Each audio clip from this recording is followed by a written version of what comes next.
Today in Match Fishing Memories, I want to talk about a match on the River Brew that I fished with Team Castle.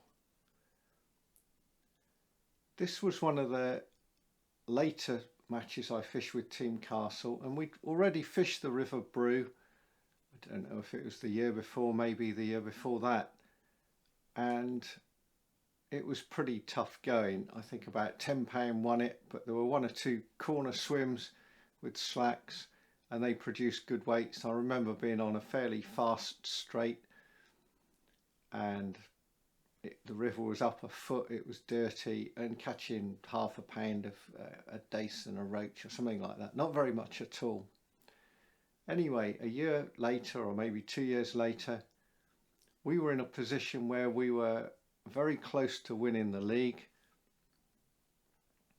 and I went up to practice at Cowbridge with one of our anglers, Nigel Lawson, who was one of the Barclays anglers, and we set up upstream of Cowbridge and fished with a whip and a pole with bread punch over probably some liquidized bread.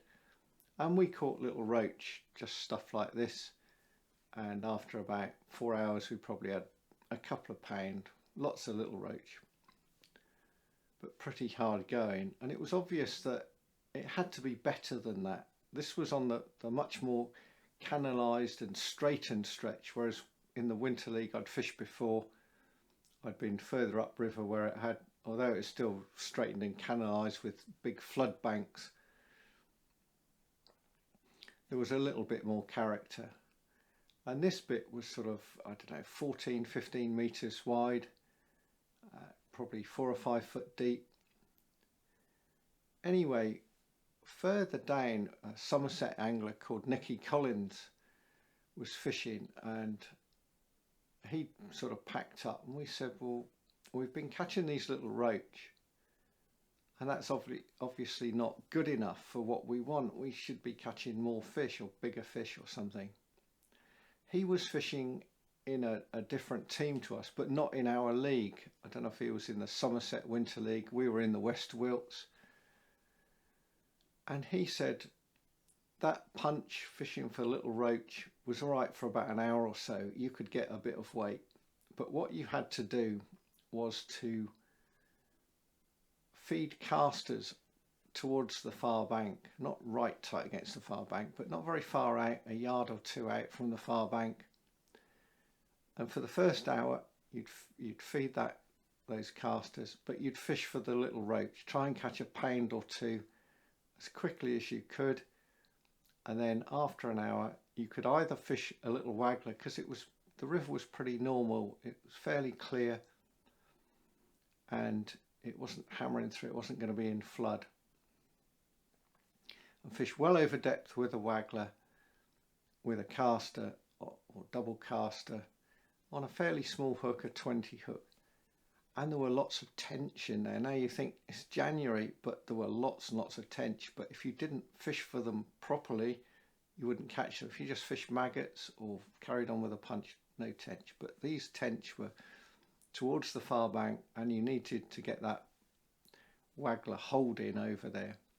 He said you could do it with a long pole, but at that time I think the pole I had was 11 metres, and that wasn't long enough to get over there. He was, probably still is, he's not very big, Nicky, but he's very, very strong. I seem to remember him being a sort of arm wrestling champion, so he got massive arms and he could hold that long pole. But even then, I don't know if he was fishing 12.5 or 13 metres. Maybe that was long enough to reach on some of it, because the width would vary a bit anyway. Come the match, I travelled up there. I think I might have even travelled with Nigel, and we were drawn down below, downstream of Cowbridge, which was the bit where Nicky had fished, and I think he had caught one or two tench that day, a few days before the match. And as we approached the bridge, it was obvious that there were a lot of cars parked on the roadside from the bridge leading back. We were coming from the street side, the south side. There was also a big lay-by, but it was about a couple of 100 yards short of the bridge. I said, "Oh, park in this lay-by, that's all right. It doesn't look very good parking on the road." So we parked in the lay-by, as did other people, and we walked up to the bridge. And like I say, my peg was, I don't know if my section started at the bridge or was another section down, but I was in sight of the bridge, and Nigel might well have, he was either upstream or downstream of me somewhere. And following this idea that we'd got about the casters, I started fishing punch. There was an angler below me. I can't remember what he did, but later on he would fish a pole across. And after an hour, I switched to fishing casters over depth with a 20 hook. The first hour I'd had about a pound of little roach, these little roach, probably about 20 little roach, nothing of any great size at all, not much over an ounce, even 2 ounces maybe the tops on punch. And then I went over, and after an hour of fishing over depth with casters, I got a tench, probably about 4 pounds. I thought, well, that's pretty good. And I got 5 pounds. And the guy next to me, downstream of me, was fishing across with the pole, probably on 12 metres. He'd got a tench about £3. I'm not sure he had much to go with it. I don't think he'd bothered with the small stuff. Some of the teams didn't worry about the team event at all. They just fished for themselves and went all out to try and win. And about an hour later, I got another one about £3. Probably not far off £4. And this angler next to me had got about 3 tench by then. So probably his was smaller tench for some reason. I don't know why, but he had smaller tench. At about 1 o'clock, there was an incident, and we could hear 2 cars coming down the hill on this little back road to Cowbridge from Glastonbury direction. And it was obvious they were racing. You could hear them going up through the gears, like, coming down the hill, screaming down the hill. And Cowbridge isn't a really massively humpback bridge, but it does have a bit of a hump, and then down the other side, sort of almost a flattened hump from what I remember. And these 2 cars, which were doing some silly speed on this road, went over that bridge and basically took off. They went down the side there were about 10 cars parked the other side of the bridge on their near side, and they went down the side of the first 5 cars, taking the sides of the cars out. They were unhurt, but they caused carnage as far as the cars were concerned. Wings and doors all the way down through for the first 5 cars. The 5 after that were unscathed. Now, I knew that Nigel was parked in the lay-by. We had no problem. We were a long way from all this. We had no problem at all. But anglers who knew that their cars were in that 10 started, although we weren't meant to leave our pegs, they all came running by, going up to the bridge to see what had happened. The police were called. I don't think there was an ambulance or fire brigade. I don't think it was serious in that way, but the police turned up. I think they arrested the 2 drivers, and then they said, right, all these cars that are parked on the side of the road, we think they're parked illegally, although there were no double yellow lines, just in a dangerous position. And they had all 10 cars towed to the police compound, plus the 2 that had caused the accident in the first place. So all these anglers that could do nothing about it, that's what the police said. They would be fined for the parking, then they'd have to pay a fee to get their cars out of the compound. So probably, I don't know, total of a couple of £100 overall back in those days, whatever. whereas people like myself, just unworried, carried on fishing. At the end of the match, that meant that those people were trying to scrounge lifts back to HQ to then get their mates to get them to the compound to retrieve their cars or whatever. And with about an hour and a half to go, I had another bite and I hit a fish. And whereas the tench were reasonably lively, quite hard to get out, this was just absolutely sullen, dead weight.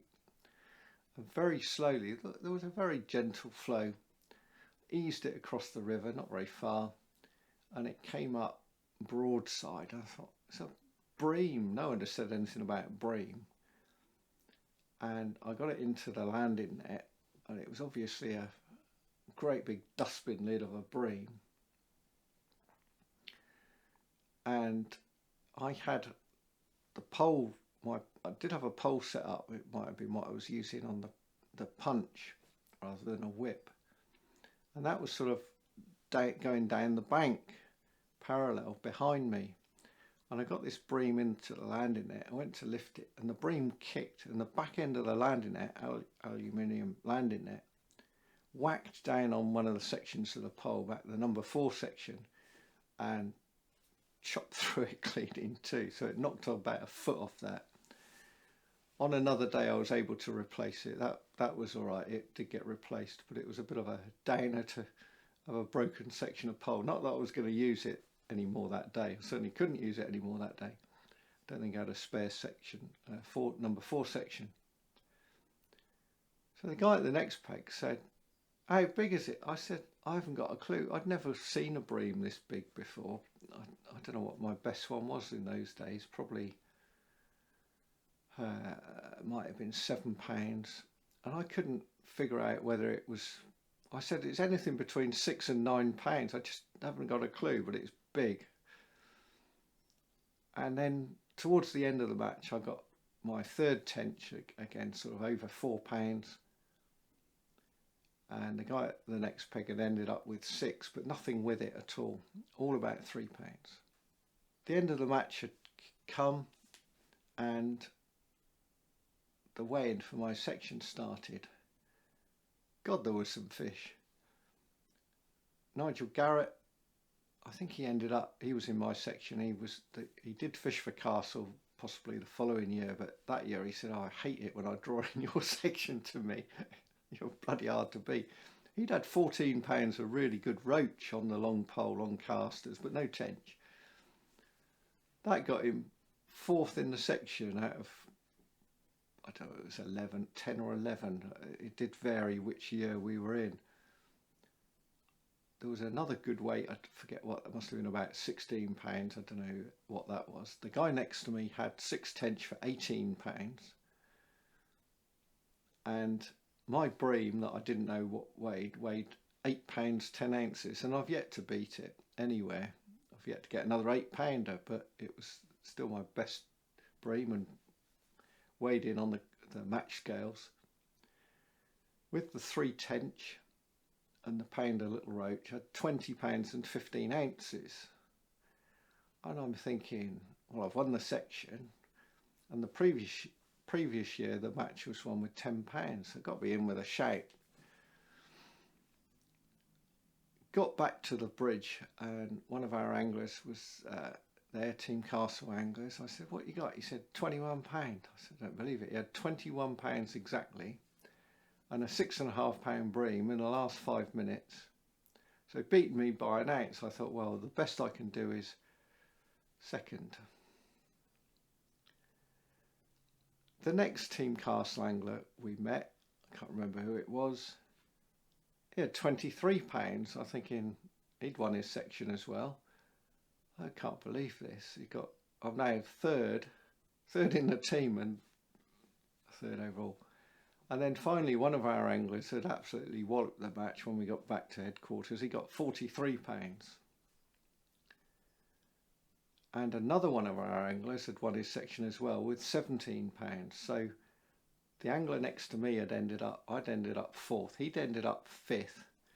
So we had 1st, 2nd, 3rd, 4th and 6th. Now you'd think we're going to win them. If we won the match on the day, we'd win the league. It was that tight. One of our anglers, who shall remain anonymous, I just bought one of the new shake dry nylon monofilament nets instead of the knitted soft nets that everyone else. And these things, instead of holding the water and draining out for forever, it seemed, you just shook it and it was dry. Unfortunately, he'd caught, I don't know, £1 or £2 of small stuff, decent roach. A pike went for his net. He didn't know it. He lifted the net at the end of the match. Nothing in there. Zilch. If he'd weighed in one fish, regardless of its size, he'd have scored at least 1 point. If he'd had his £1.5 or £2 of fish, whatever, he'd have probably got 6 points. At the end of the match, the winning team on the day had something like 92 points. The second team had 91.5 and we had 91. It might not be exactly that, but there was 1 point between us and the winning team. So his fish, we'd have won the match on the day, and we'd have probably pushed their points totals down a little bit, maybe. Because we came third on the day, and we should have won it, we lost the league. I don't know if we were second or third overall on the league, but it was the difference between winning the league and not. And it sticks in my mind as an extremely memorable day. The car crash, my best ever bream, and what happened with the league as a result of a new keepnet. I hope you've enjoyed this episode of Match Fishing Memories, and until next time, it's goodbye for now.